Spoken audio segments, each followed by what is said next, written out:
Recently, my office has received a lot of calls and emails regarding the closure of the Glen Onoko Falls by the Pennsylvania Game Commission.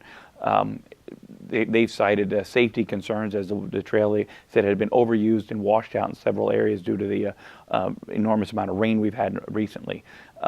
It's important to note that the Pennsylvania Game Commission is an independent commission that was set up that we have very little, if any, legislative oversight over. And there's a difference between the Game Commission and DCNR, Department of Conservation and Natural Resources, which manages the state parks. The Lehigh Gorge State Park is adjacent to the game lands that host the falls.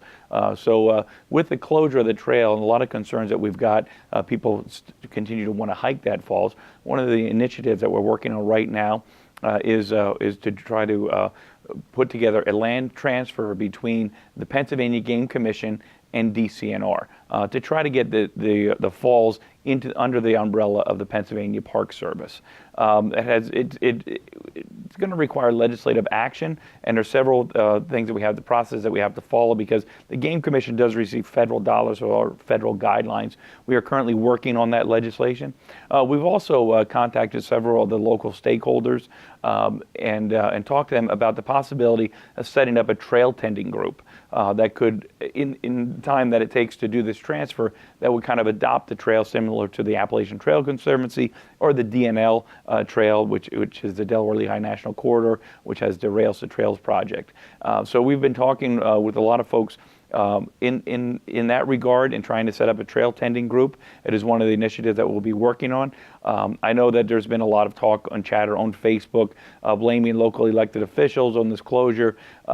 We've heard from several years from our first responders who have really had the difficult task of going up and making several of these rescues and saves, and also bringing down the people that were injured or deceased from the falls. And it's been really trying on those local first responders, and those volunteer numbers are dwindling. So it is a concern of ours, but this was a decision by the Game Commission to close that trail. There are other trails that are up there accessible, but what we like to do is work on a solution to try to get that falls trail open again, but also to make it a little bit safer and more convenient for the hiking public and also for our first responders. So that's why we're going the route of setting up a trail tending group. We will be posting information on Facebook and putting out information in our upcoming newsletter regarding how those things are developing and how quickly we can go about getting that trail open again.